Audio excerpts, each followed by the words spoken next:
Hello, everybody, and welcome. Thank you for joining us again on Seafood Matters. Today I'm chatting with Manuel Vázquez. Manuel is the CEO of Baja Aqua Farms. Hello, Manuel, and welcome to Seafood Matters. Great to have you on the show.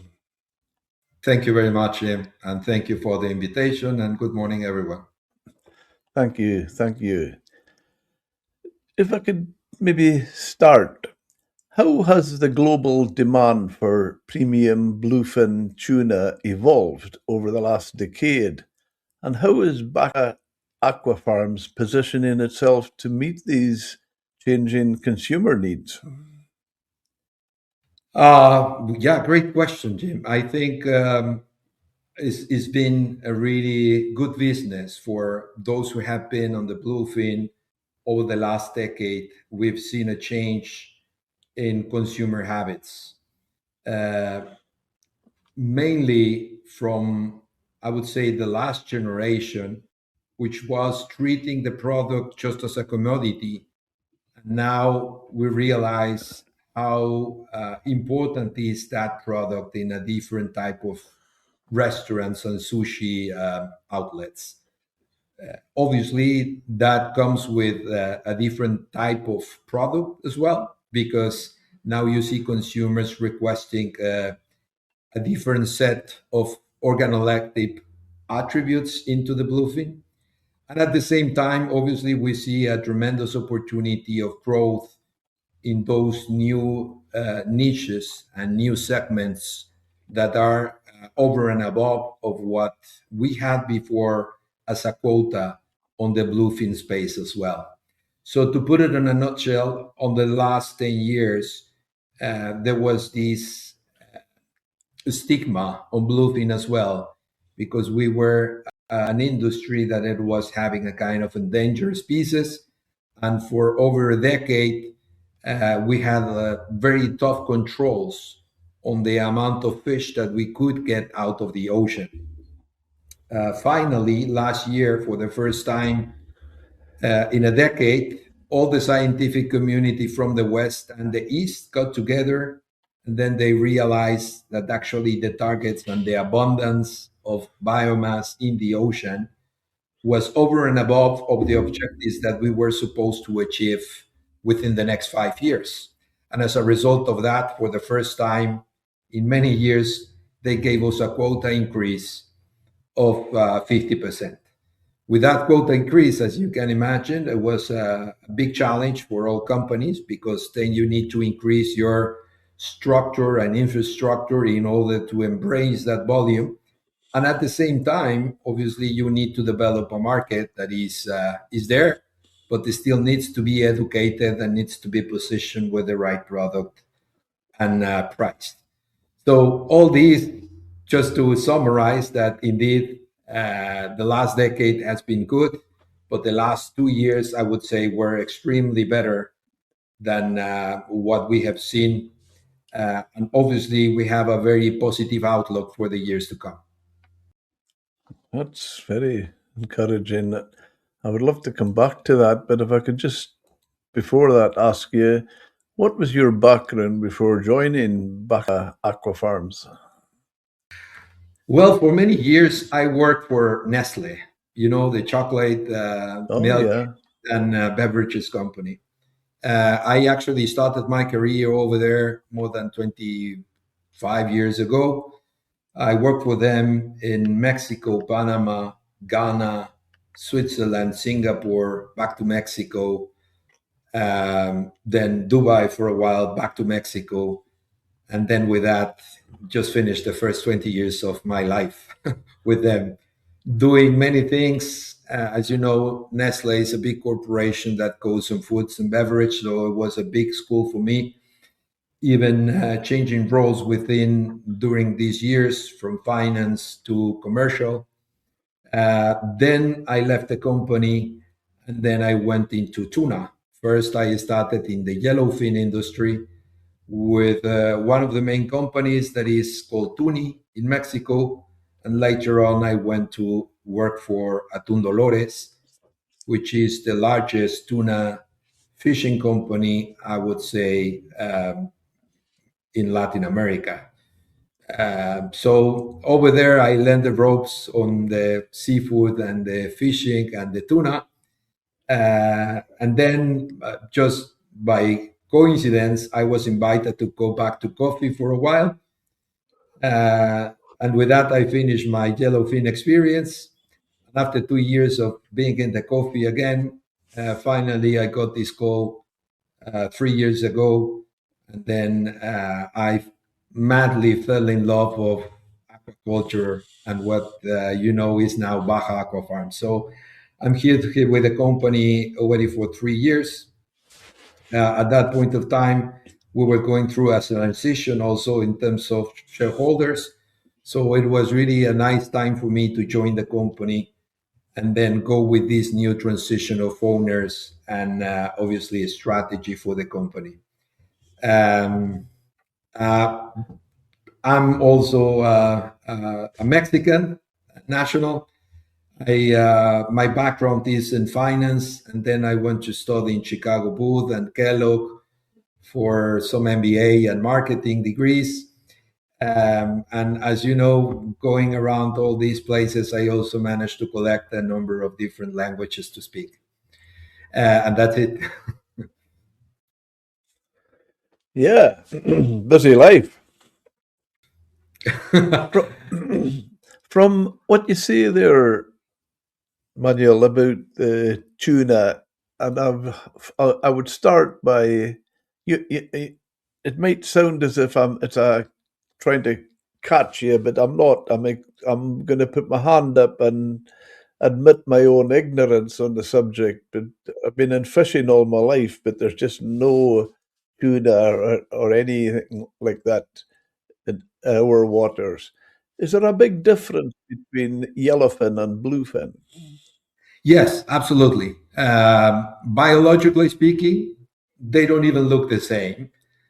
But even in the way that they behave and the habitat that they have is also different. The yellowfin is on tropical waters, which is going out the equator and a little bit above and below, but that's normally the place that they have it. Then the bluefin, for difference, is normally on the north or really south, much closer to cold waters rather than to tropical waters. Uh, and is having a completely different migration pattern, which starts in Japan, cross all the Pacific on the North Current to California, and goes down all the way to Ensenada and then back again. So that migration pattern is completely different from yellowfin. Uh, Yellowfin is normally associated to dolphins. So you will see a school of dolphins together with yellowfin. As a result of that, obviously, there is a completely different technique and the way to catch and capture that fish. In the case of bluefin, it is not associated to dolphins. It is much more associated to sardine, which is obviously what they eat. So, Yeah. Okay.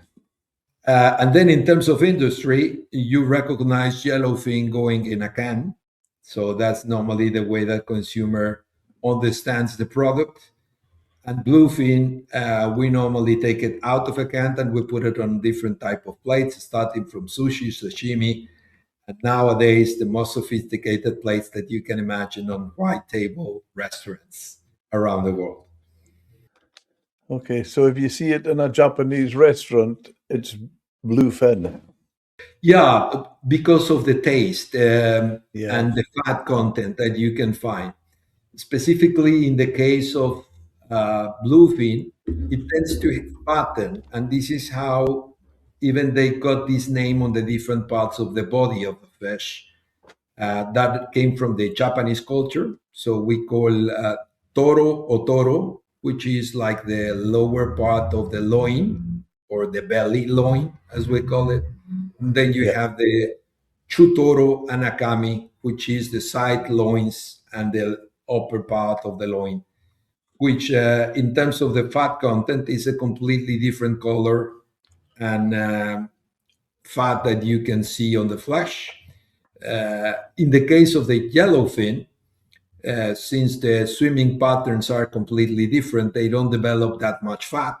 So you will have a very lean flesh, and that lean flesh obviously is having a different color and a different taste completely. It's really interesting.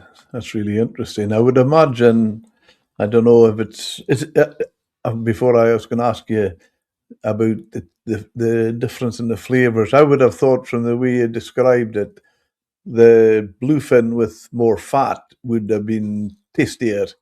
But are they not? Are they just completely different? There's not a case of one's better than the other. They're just different. They are just different. Obviously, the fact that you have that fat content, it takes a different taste, and because it takes a different taste, is a bit more sophisticated in the way to prepare it, because you need to obviously take advantage of these organoleptic features that you already have on the fish.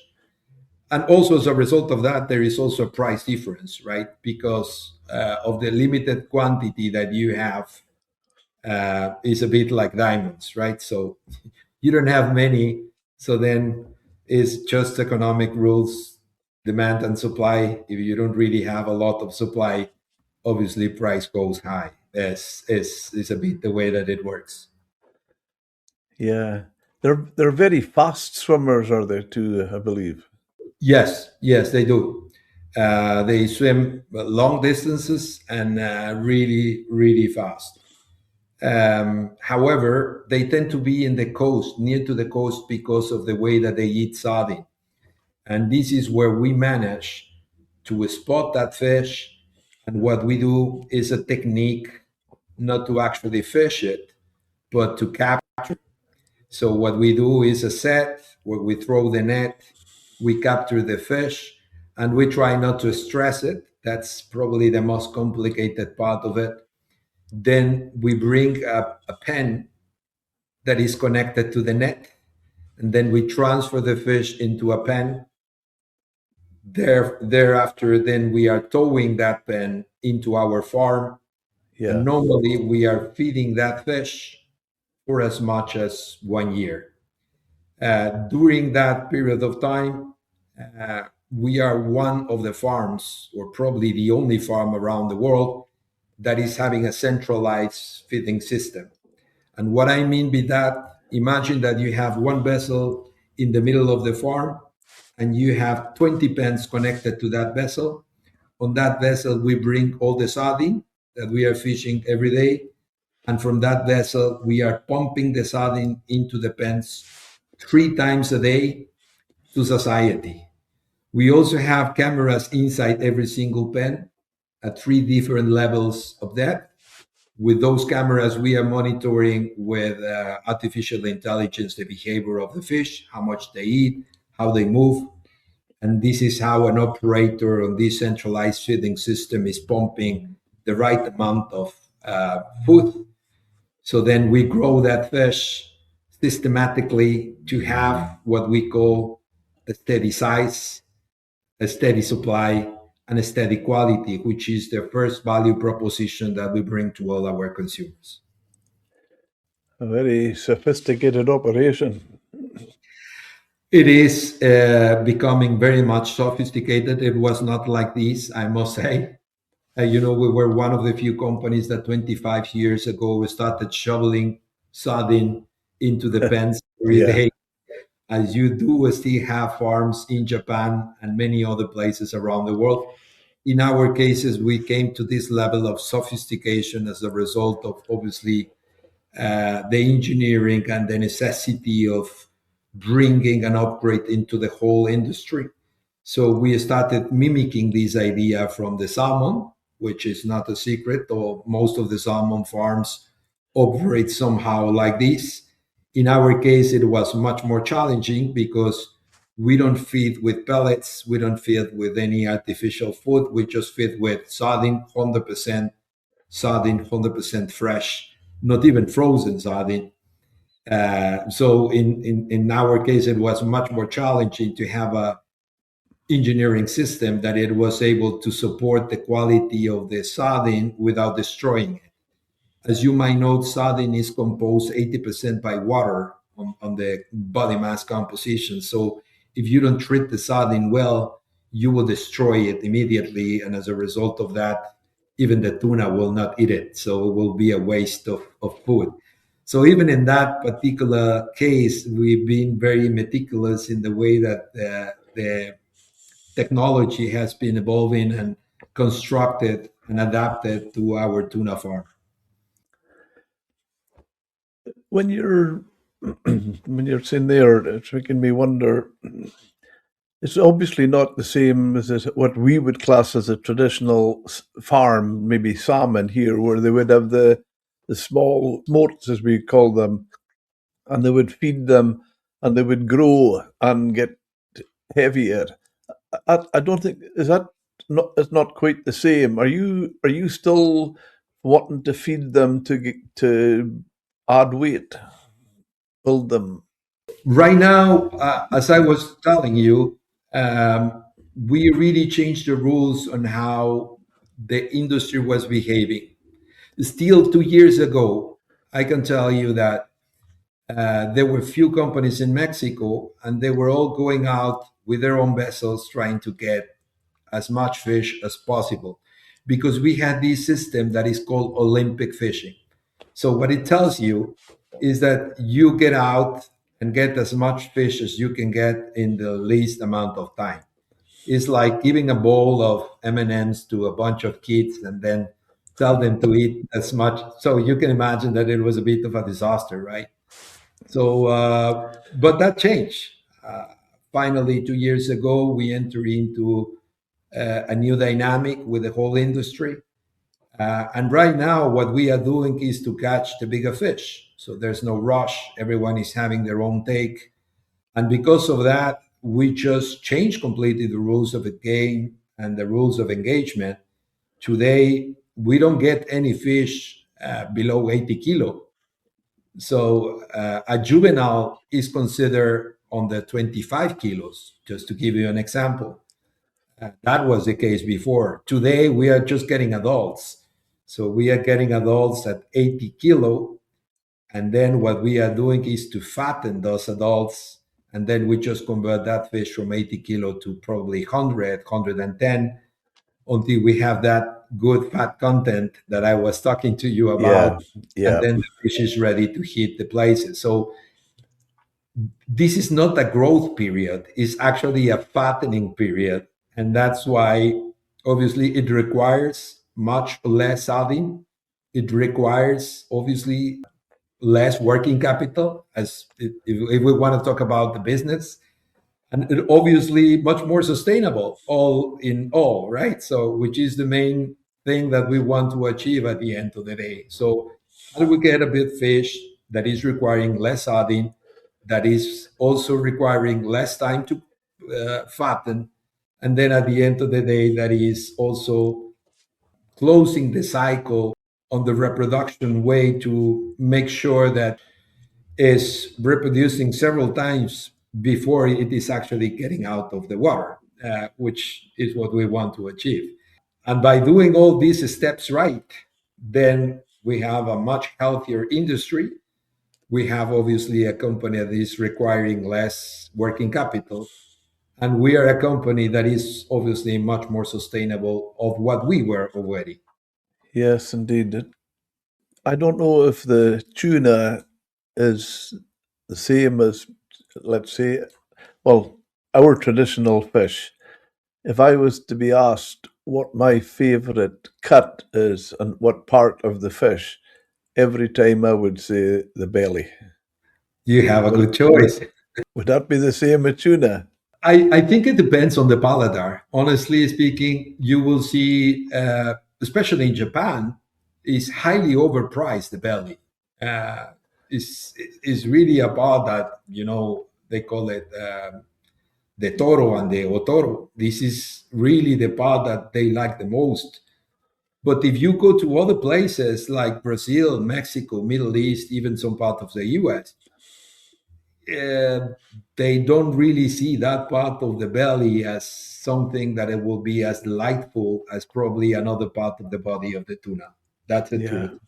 yeah. So that's a challenge going forward for the company to do that market segmentation, right? Because if we do that right, then this means that the tuna should be cut in pieces to delight consumers in a very different way.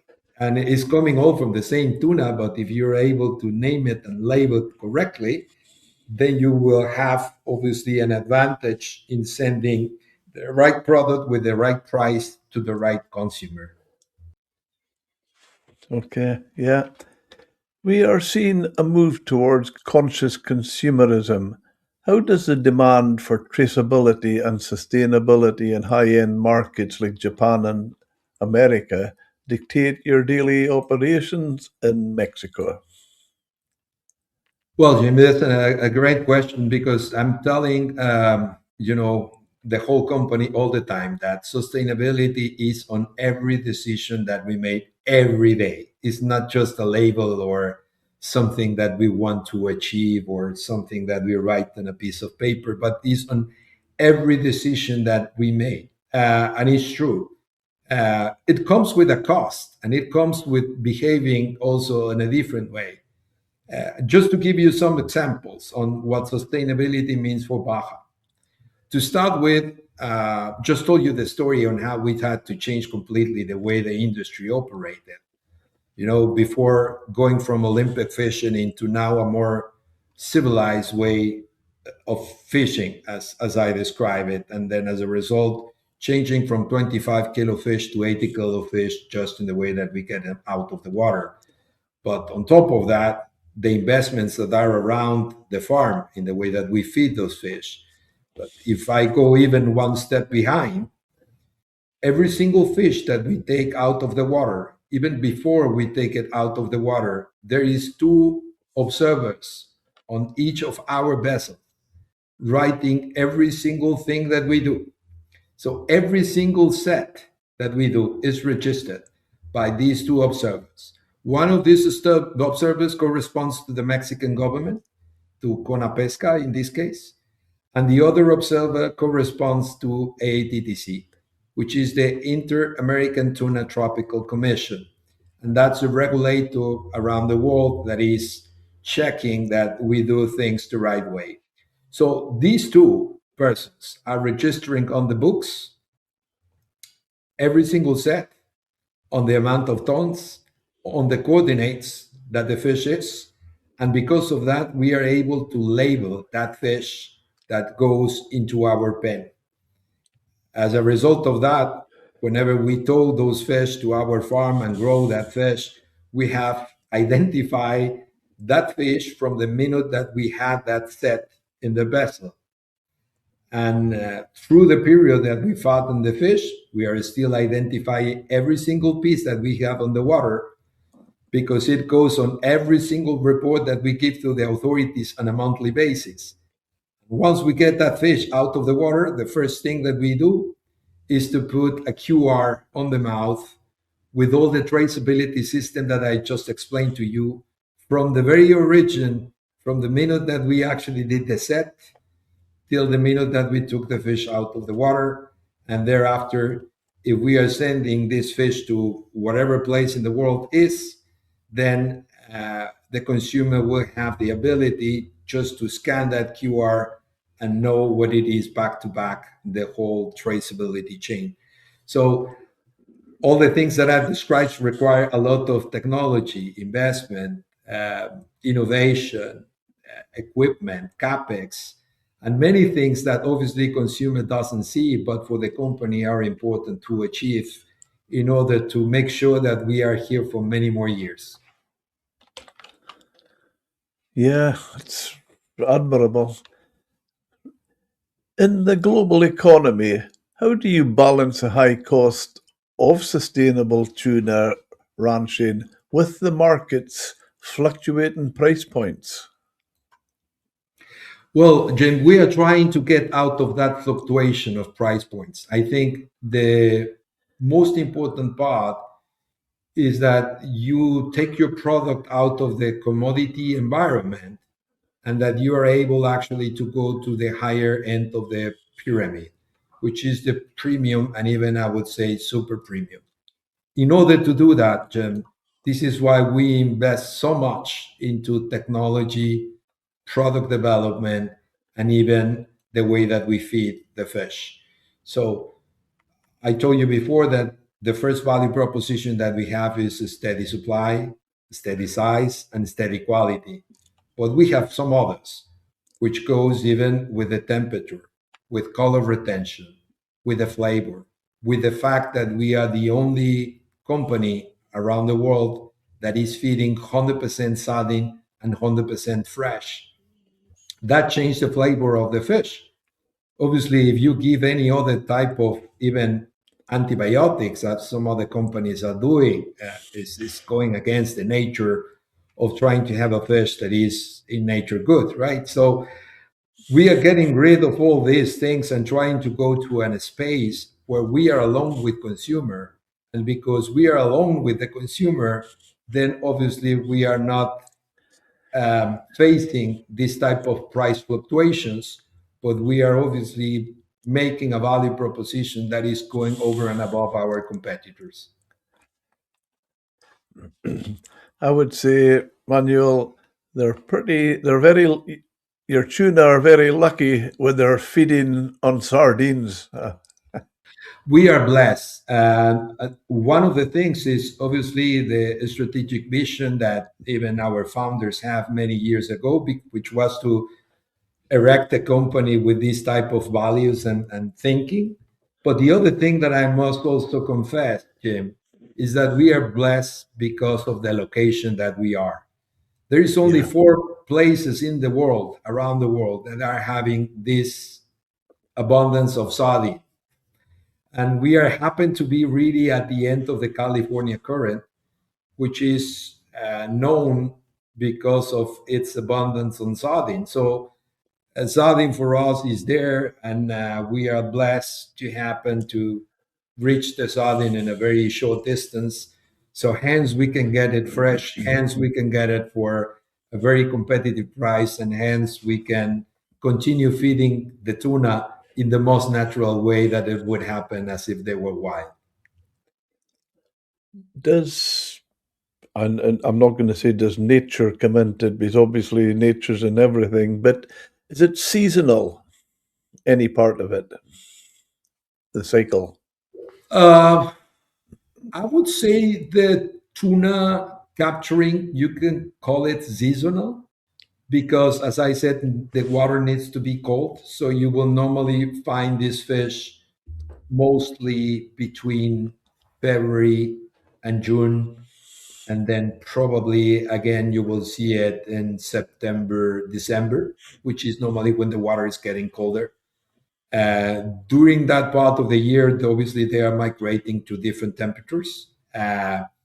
We don't know indeed where they are going, but the 2 times of the year what we identify that the fish is really near to the coast of Mexico, which is normally the place that we get them, is between February and June, which is the best place for us to go there and get it. Yeah, okay. Eh, Obviously, Baja Aqua Farms is a major employer in the region. How does a global export business specifically translate into long-term economic stability for the local region and community? By being there. There will be many ways probably for the company to segmentate and move operations here and there. And I think one of the things that we've seen is that our investors are really interested to stay there, to stay in Mexico, and even to go on the sites and above. As a result of that, I don't know if you heard, but just last year we bought a company that is complementary to the business that we do. The company's name is Baja Marine Foods. It's also they were our neighbors actually in Ensenada, and for many years they were partners in even processing some of our fish. Now, as I was sharing with you, obviously sardine abundance in the region has other elements that we can use as fish meal and fish oil.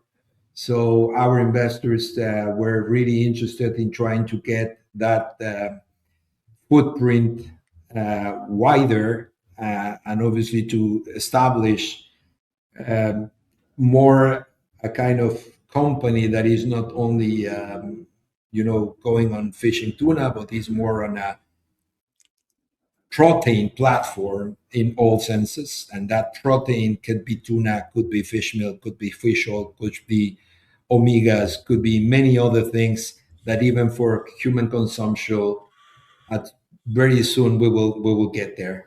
So the company has been investing a lot on an Ensenada, not only obviously increasing the capex and the technology that we have in our operations, but also looking at other complementary business. I think we have now have seen the company that is really making a big commitment with the community in Mexico. The Ensenada community, I think, is a great place for us to be.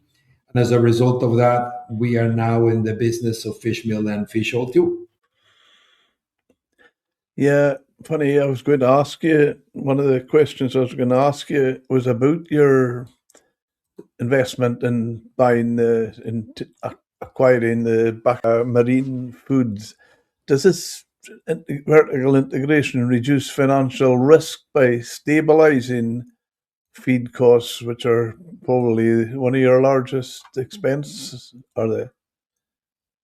Well, as I said, we fish only sardine fresh in order to feed the tuna. But it happens to be the case that sometimes we have enough sardine, right? That we don't need that sardine anymore at the farm. And then you still have some sardine on the vessel. So here the dilemma was, can we use that sardine in a different way? And the answer was yes, right? So instead of taking that sardine to our farm, there is obviously some other uses that we can give to the sardine that at the end of the day also will diversify the portfolio that we have in terms of risk. Coming to your question, obviously is a very smart way to de-risk the company, and at the end of the day have a better use on the sardine, and then to have this complementary business that goes hand in hand with the activity that we have, which indeed is fishing sardine as well. So Baja Marine was a perfect fit for all the things that I just described. But on top of that, we have also a facility over there that is processing our tuna, the tuna that we harvest 3 times a week around the clock is brought to Ensenada to this facility. And obviously, we need to take out the guts and do the whole process of cleaning that fish, putting it into a box. Now we are going even one step further in terms of new product development. So we have new processing lines that are cutting the fish in different portions and trays. And so we will get a complementary business by nature into Baja Marine if we use that facility the right way. And when you look at the fish meal and the fish oil, and I will go a bit more on the fish oil space, there is something that we call upgrade to human, because normally you can use the fish oil also for pet food and many other things, but you can also think on fish oil for DHA, which you will see it on all the infant formulas, or you will see it also now in adult beverages, whereby we there's a boost of energy to some of the people that is 60 and above, and you have these kind of products that are using omegas, DHA, and many other things that you can extract from the same sardine. So that's a way that I think we would like to drive the company going forward. Really good, really good. Beyond direct employment, how has the presence of a world class aquaculture facility influenced the local economy and the technical skill set of the coastal workforce?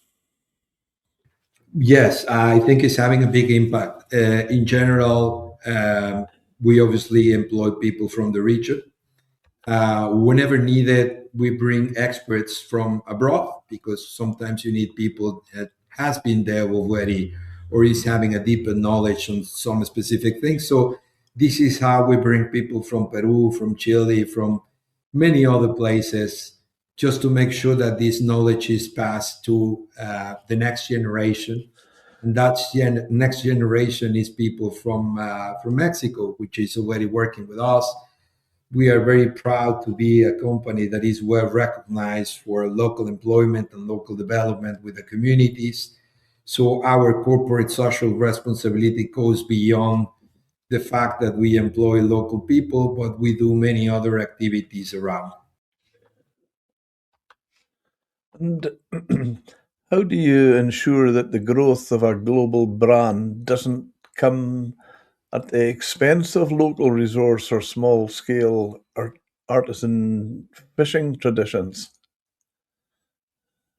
Well, listen, there is always this line, right, between the local fishermen or even the artisanal fishing that we have also in Ensenada and the big names or the big Mhm. companies, because we are not the only one, of course. Um, to be very honest with you, this is something that we've been working with the authorities already for many years. Uh, One of the main things that we've been promoting, sorry, and even pushing very hard is to draw these marks on the bay and on the coastal area, whereby we know the local communities are fishing, and we normally don't go there because otherwise you will disrupt the activity that they have. So without having a document signed with them, we respect a lot to each other, and I think that's the beauty of having a community, right? To work as one. There's a space for everyone, and the ocean is big enough for everyone to do their own activity without having any friction. So we respect a lot the local communities, and we've been working with the authorities already for many, many years to even plot those areas on the radars of our ships. So our ships normally will never go to those areas, as many other areas that you have now in Mexico, because as you know, Mexico as a country has also big promoter of the reserve areas of fishing or natural reserve areas of fishing, and have signed many international agreements and commitments not to fish in specific places. Okay, yeah. To look ahead, how do you see the relationship between global seafood market and coastal communities changing over the next number of years? Well, I think that if we are smart enough, both, right?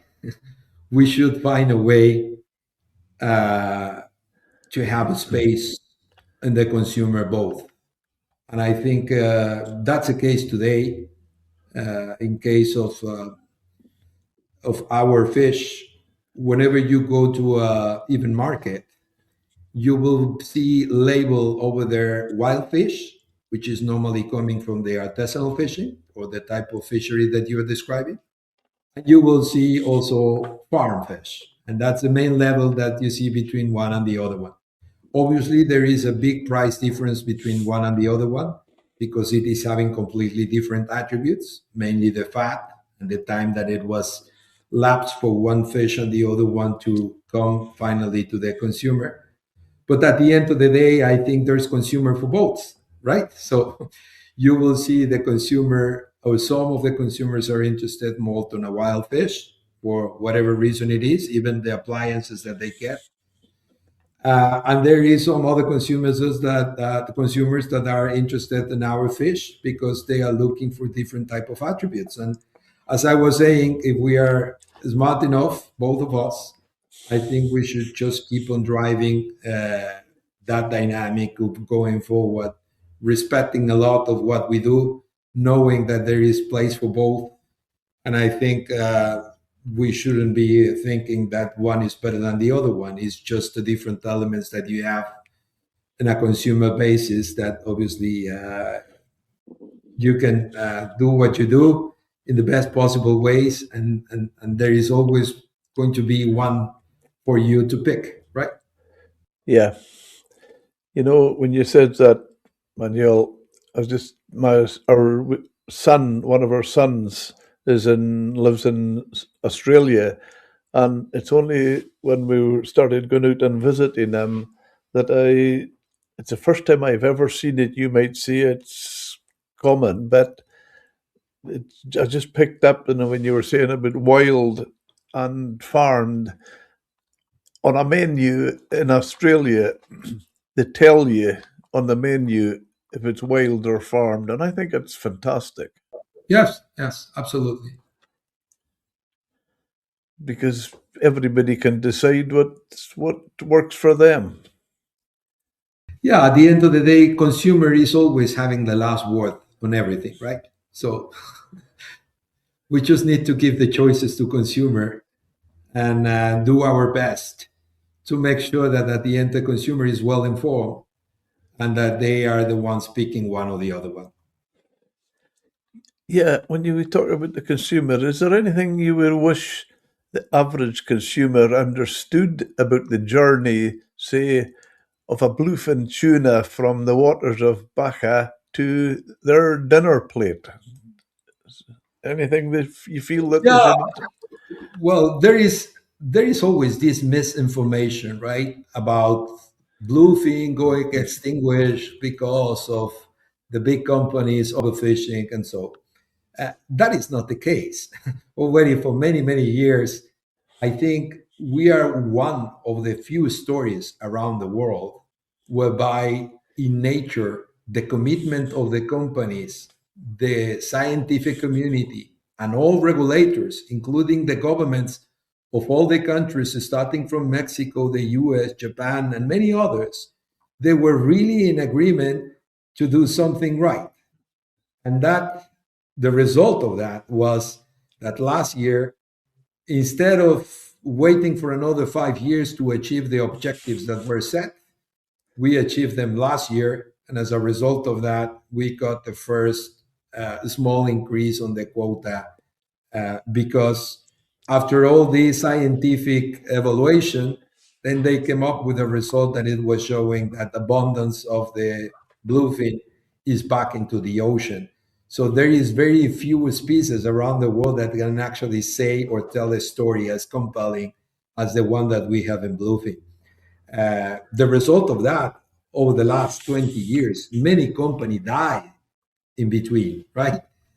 Most of companies didn't survive that thing. And why they didn't survive? Because there was obviously a quota given with a minimum amount of fish that you could get, right? So, and here I think the big learning for everyone is that sometimes you want big gains, right? Small investments turning into big capital just from one day to the next one. This is not an industry where you would do something like this. If your mindset is that, then you should better go to a different industry. But normally here takes time, right? Even to grow the fish, to see how the fish is evolving, and then to get that quota increase have taken a lot of time. Uh, and that thing goes with the mindset of a person that really thinks on long term instead of short term, and that really thinks on how to give the best product to consumer, and really thinks on how to be really sustainable in nature, not just by saying it. Okay, okay. In late 2023, or just a few years ago, a major consortiums acquired a majority stake in Baja Aqua Farms. What specific operational expertise have these global investors brought to the table to drive your growth strategy? Well, it's fascinating. Some of the people sometimes ask me that question, and they're asking me like, Manuel, how do you deal with all of them at the same time? as you can imagine, you are on a board of big number of people smarter than you to start with, right? And I have in front of me sometimes 20, 25 people in front of me and asking all these sort of smart questions and trick questions and very intelligent questions, pushing me really to the edge, uh, which is fascinating.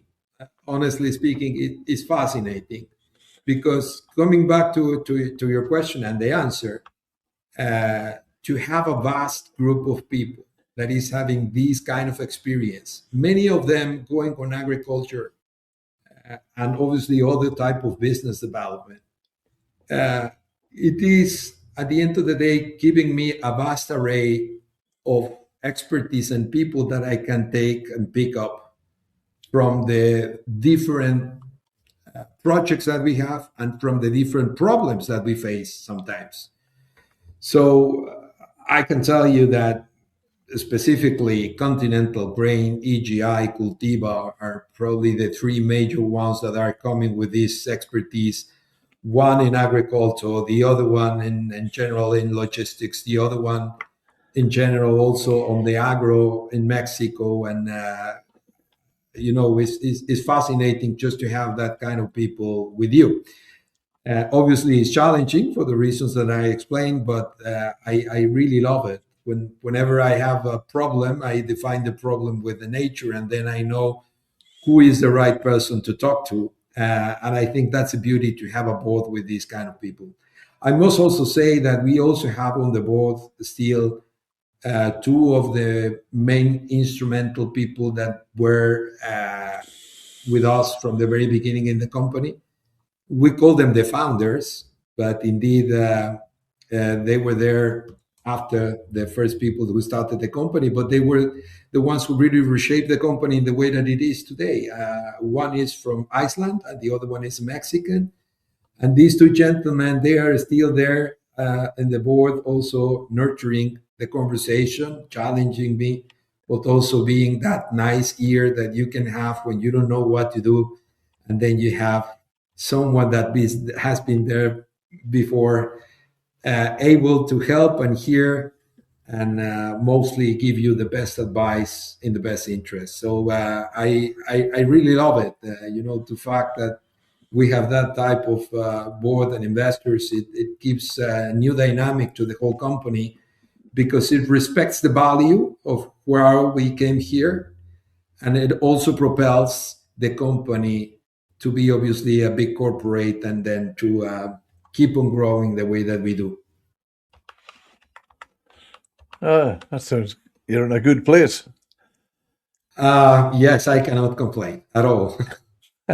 Great, great. The global farmed bluefin market is recovering from the price crash in 2024, where the Mediterranean prices plummeted due to weak demand. How did Baja Aqua Farms weather that storm, and how have you adjusted your financial hedging to protect against similar future volatility? Well, it's very difficult to hedge against that, Jim. It's honestly, I can tell you that the answer is no. No, we did it. It's very complicated that you hedge for something like this, especially if you don't know where the price will go, right? Uh, and we were having so much biomass on the water. I can tell you, we are a big farm, and we were having a lot of fish on the water when that thing happened.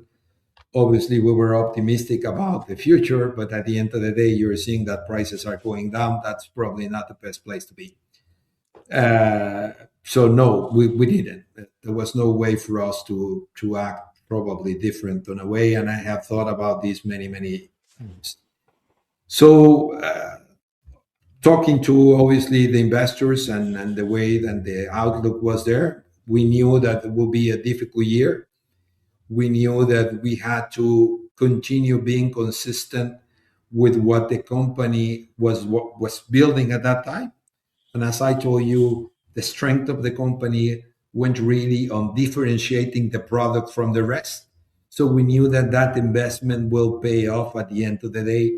because if we were to have a more consistent fish, a more consistent color, a more consistent way of being sustainable, a more consistent way of feeding the tuna, and we were building on every single line of those capacities, at the end of the day, we would be in a better place.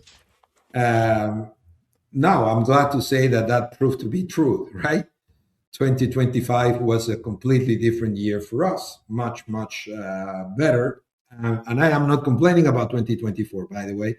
I'm just saying that it was a tough year. But at the end of the day, I think the key learnings here is that if you are consistent on your long term strategy, you might have a bad year or a rainy season. At the end of the day, you keep on building on those strengths, then you will be getting a better year on the following one for sure. No, that's very good. That just tells us that it's a very professionally run operation. Yeah, well, Credit to you on that. That comes loud and clear. yeah, well, we are trying to do our best on that, Jim. And as Yeah. I was saying, those values are also coming from before even we had this change on dynamic on the company a few years ago. Yep. The as a saying we have here, Manuel, when the going gets tough, the tough get going.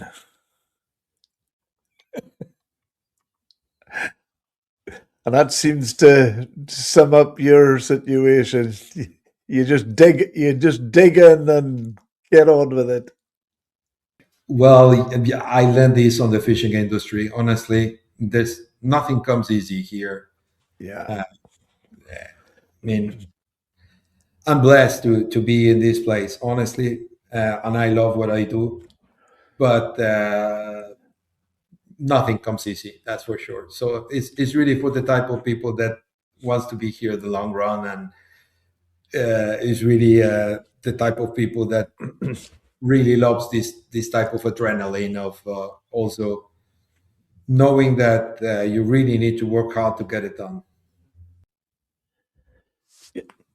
If moving on, if just hypothetical, I know, if Japan's market share in sashimi grade tuna were to decline and maybe consumers show a high price sensitivity, which I don't think is the case, could there be a shift towards the US market? That already happened, Jim. Uh, Wow. yes, you know, these new generations are behaving differently, right? Uh, so, as you know, aging population in Japan is high. New population in Japan is with different type of behaviors. So consumption in general in Japan, if you look at the economics, is going down for several years already. And as a result of that, we pick up at the right time to develop other markets. I can tell you that 5 years ago, 90% of our sales were in Japan. Today, only 10% of our sales are done in Japan. So, Wow. yes, That's a big shift. yes. So, um, yes, and you know, it's necessity, right? When you see obviously the opportunity, but also the need. When you are in a market that you see that every year is much more complicated to differentiate your product, to position your product well, to be in a space where you are alone with consumer, where you have the recognition also from consumer on your brand, then that might not be the best place to be. Then you need to find higher ground, right? And that push companies to move. And that was our case. And we found better places to move. And now, obviously, we see what is happening in Japan, but we see it now with different eyes. Still is a very important market for us because it will always be. It's the mecca of tuna, whether we like it or not. So But at the end of the day, in terms of sales impact, I can tell you that there is only a very little portion of our P&L that is impacted by Japan prices and demand. So, and yet we really need to develop the consumer some other places around the world. And thing keeps evolving. I studied at the University of Chicago, and I had this professor, which, by the way, later on he won the Nobel Prize of Economy. His name is Richard Taylor, and he wrote this wonderful book, The Notch. So I had really the opportunity to be with him and to learn from him. As my professor, he was all the time telling me that consumers are following something that is called Heisenberg principle, which is quantum physics, right? And what it is saying is that the only the mere impulse of trying to measure the exact position of a particle in the space, just by trying to do it, the intention of measuring, it will move that particle to a different position. So you will never get it right, right? And he was all the time telling us exactly that. That's consumer. Whenever you think you know where the consumer is, it is already moving to another space. And that's why you need to nudge consumer, right? That's why they call the book is called The Nudge. But that's exactly what is happening today. Before we were having consumers that were worried about quality and sustainability, and then we were having consumers that were worried about the experience, right? We were having, and now we have consumers that are worried about embodying the brand, as I define it.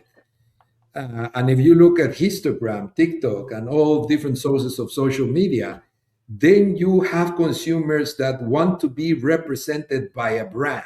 That's a different thing. That's what I call embodying the brand. So this brand defines me as a consumer. And because these brands defines me as a consumer, not only because of the experience and the values and the way that it behaves, but because of many of the other things that are related to me, then I decide to be with this company and this brand and this product. That is happening today. So really the game now is how to be in that space again with that consumer that is looking for all these things together at the same time. That's fascinating. You know, I admire your honesty as well, Manuel. And I was just thinking when you first started talking on this point, and you mentioned necessity. Well, my dear old late mother used to have a great saying she used: necessity is the mother of invention. Yeah, absolutely. I love it. Absolutely. Absolutely. As a Mexican based companies exporting globally, how do fluctuations in, say, the Mexican peso against the US dollar and Japanese yen impact your overall profitability? Yeah, we have an impact because all the operations are in Mexico. If you saw probably the last 4 years, Mexican peso was strong. So we were actually having a benefit out of that. Then last year we had a peso that it was fluctuating a lot. And then you see a peso again this year that is strengthening, going a bit up and down. Generally speaking, when you are really here for long term, Jim, and you have all your operation here in Mexico, I mean, there's no really a hedge that you can do against peso that will last long enough, right? So out of that, whatever you do is just speculation. So I think what investors have decided is that if we are investing in the country and we know the operations are here, is because at the end of the day, you already have the risk embedded into the company operation, and we are fine to deal with that type of risk. So yeah, it comes with. I would say that it comes with the job and with the nature of being in a place that it is having that probably downside, if you would like to call it, in terms of FX. But on the other positive sides, I mentioned the fact that we are in a marvelous place to fish the bluefin. We are in a very fantastic place in order to fish for the sardine. We have one of the best locations to happen to host our farm for the fish to grow. And those things are also part of the operational risk of the company, which obviously are over and above of whatever the FX impact that we have on a day-to-day basis. Yep. As well as providing employment, have you reinvested directly into the local infrastructure? Yeah, definitely. Yes, a lot. Yeah, yeah, we do. Fishing in general, and you will hear it not only from me but from many other people that are in the industry in general, requires a lot of capex, uh, starting from the vessel. We are somehow fighting with nature, right? The sea is never forgiven. Uh, the nets, the equipment, the technology that you use, even the materials that you have on the vessel itself, it requires a lot of maintenance. So, because of all of that, the company has also invested a lot in having their own facilities to maintain the vessels, which we do next to the port position that we have. So we have our own crew and equipment, and we have developed these people even to learn this type of techniques and even expertise on engineering to have different type of maintenance workshops, we call it. So even from fixing the nets, from the hydraulics, the mechanics, the radars, the zonars, all these things, we had to build that infrastructure locally in order to have people around us that are able to maintain and service the vessel in the fastest way possible. I relate this to the F1. When you see a car coming into the pits and then getting out in 2 seconds, right? In our case, we want to do the same. We want the vessel to come, then we do a pit stop, and then we put the vessel back into the sea, which is the best way that obviously assets can have a return on the investment that we do. Yeah, yeah. With climate events like El Nino threatening global tuna abundance, what role does specialized parametric insurance or other financial instruments play in protecting your local operations and families that depend on them? Uh, there is no direct threat on the abundance. It's not that the fish is dying because of the temperature increase. What is happening is that the fish is going to a different place, right? So it's like probably you, if you are in a room of 40 degrees temperature, then you want to be in a place where you have air conditioning, right? So you will move, and you will move probably the way that you move around those places. And this is happening this year. So we've seen the fish moving to other places where we normally never see the fish going before. And by definition, obviously, you need to be smarter and try to go to those places and find the fish again. I mean, still is there. It's not that he's dying, but just moving in a different pattern. So biologically speaking, the fish is still there, the abundance is there, and the reproduction is happening, but just not in the same way and route that probably you saw it before. Now, to answer the second part of your question, which is of whether we have some sort of financial hedge against that, obviously we do. There's a big investment of working capital, right, which is called living fish on the water. So we have a big group of reinsurers, um, issuing a big insurance policy every year to protect, obviously, the fish that we have over there. Now, at the end of the day, it's just a protection. What we want to do is obviously to act promptly before something like that is happening, or if we see any threat to the fish that we have. And for those, we have a lot of protocols. From to start, we do monitoring on the temperature water, on the algae that we have on the water, even on the pollution that sometimes we find on the water. We work a lot with NOAA in San Diego, which is alerting us every time that they see a changing pattern on the water, even the different algae that you can find. And so that triggers alarms in our farm and in our protocols to move even the fish eventually out of the place that we are. Uh-huh. Yeah, yeah.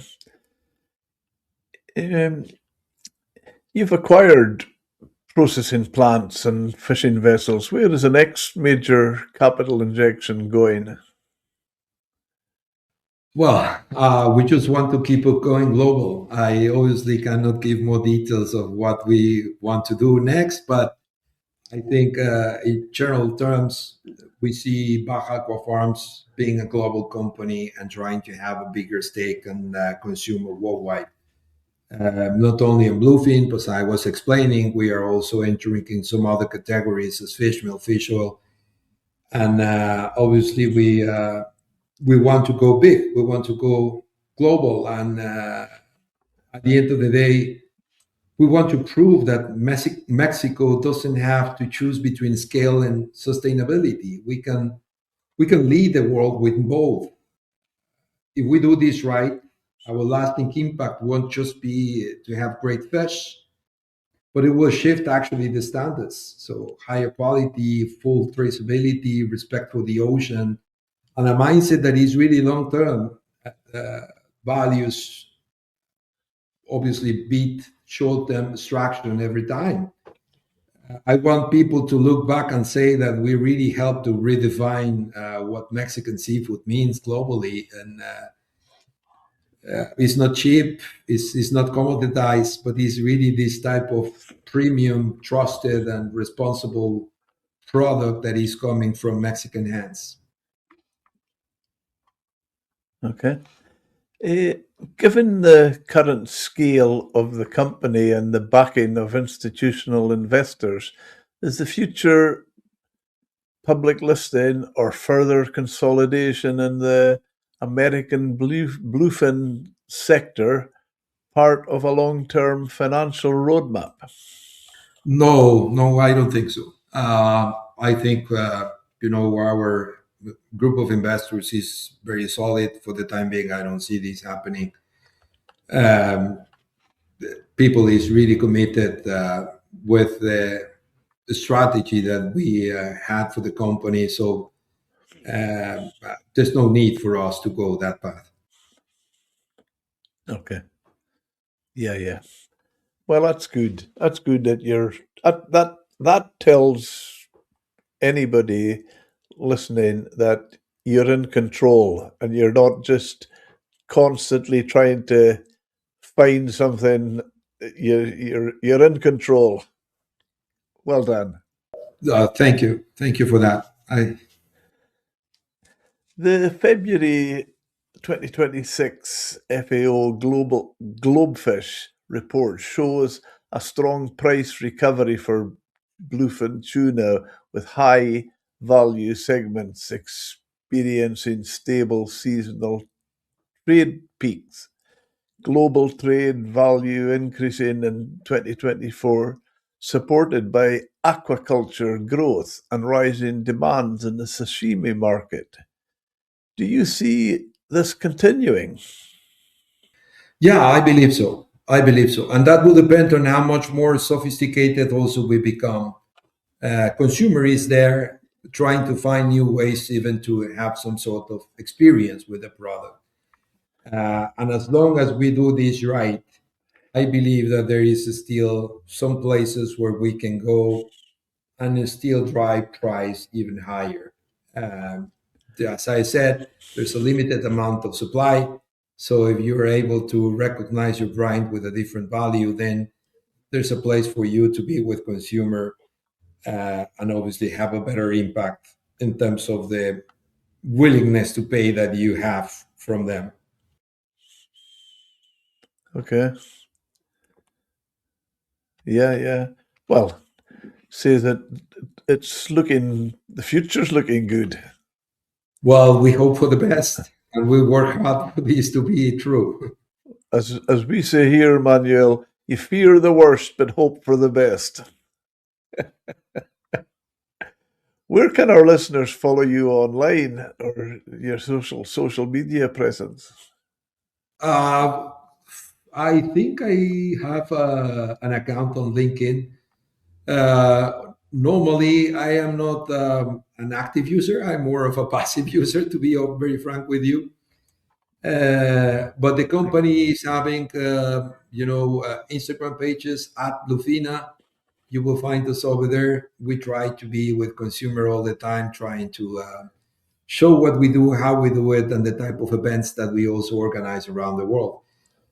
So if you are interested to be how the product relates with chefs, restaurants, consumers, I think the best place to find us is on Instagram and TikTok. As I said, at Bluefina, you will see us over there. Brilliant, brilliant. As CEO, what do you want the lasting impact of Baja Aqua Farms to be on the Mexican seafood industry? Well, as I was saying, I want to lead with example. Mexico is recognized for many wrong things. I want this to be one of the right things to be recognized for. As we recognize tequila and mariachi, uh, then we should be able to recognize ones that we have also one of the best industries in terms of aquaculture and bluefin. And I believe we can achieve that. We are in the right place. We have the right people, which is mainly the thing that it requires. This is not coming just by fishing or vessels, but it coming out of the people that you have in the company. And I do believe that we have the right people to achieve something as global as we said. Uh, really, I see the faces on the people committed to what we call this year the 2026K, which is 2026, and is coming from the 2025K, which is the 2025. Last year, we called it the 202 because we wanted to redo the company and redo the innovation. And the 5K was 5,000 tons that we wanted to sell in 1 year. And we did it. So this Uh, year, we are going for the 2026K. So hopefully by the year end, I can come back to you and tell you that we did it again. But aiming high, it always requires to have the right people with the right commitment in order to go the full blast and really give the extra effort to make sure that we are recognized worldwide for something different, just bad news. you certainly impress me, Manuel, that you have your targets, you know where you're wanting to go, but you don't just jump at it. You've very professional operation. Yes, I think what we have done in terms of the operation setup is amazing. Honestly, I'm all the time very proud, all the time showing this to everyone because I think it's really a lot of work, many years that were put into that thing to make it happen. So it's just fair for me to recognize all the people that it was working to achieve that. And it's only fair also for people to realize that we are really in a place and with a technology and with an operational setup that many even other industries would like to have. So I think is a great work that the people have done in order to come along this way. What would your advice be to somebody like me who wanted to buy a fresh piece of tuna and cook it? What would be your recommendation? I would say that you should start with some nigiris. There's a piece of tuna on top and some steamed rice at the bottom. They normally put a little touch of wasabi in Okay. between, and then you put that thing one piece in your mouth all at the same time. Um, Try to take some akami, toro, and chutoro in that combination. Uh, Yeah. Start from the pinky one all the way to the red one, and you will see the transition in flavor from one place to the other one. I think it's just a very good way to start. From there, then you will experience something different if this is the first time that you're trying it. And if not, then probably you will evolve immediately into some sort of sashimi, which is another type of tuna cutting that you will also do to enjoy it. In my case, I always start with the nigiris because it gives you this rare combination of having the soft rice in your mouth with the tuna and with that little soy sauce on top, which is really watering into your mouth, and the tuna is just melting like butter. Yeah. I think the sashimi is a brilliant combination between, well, if you the tuna, you have the wasabi, the pickled ginger, and the soy. I think it's an amazing combination of flavors, Yeah, I agree with you. I agree with you. and they all put something. They all give something different. Yes, yes, indeed. Well, Manuel, I would just say we'll fold up, and I'd just like to thank you very much. That's really, really interesting, and my goodness, what a like professional operation. I commend you on it, and good luck for the future. Jim, you are welcome to come to Ensenada anytime you want. We would love to have you here and show you all the things that we just talked face to face, and then we will have even some time to have some good wine and some tuna in the Well, region. well, to be honest with you, I was actually arranging for our conversation last night, and I was actually had the area on the map, looking where you are. That's a start. You're welcome to visit That's us. right. Yes. Excellent. Thank you. Thank you very much for the time, Jim.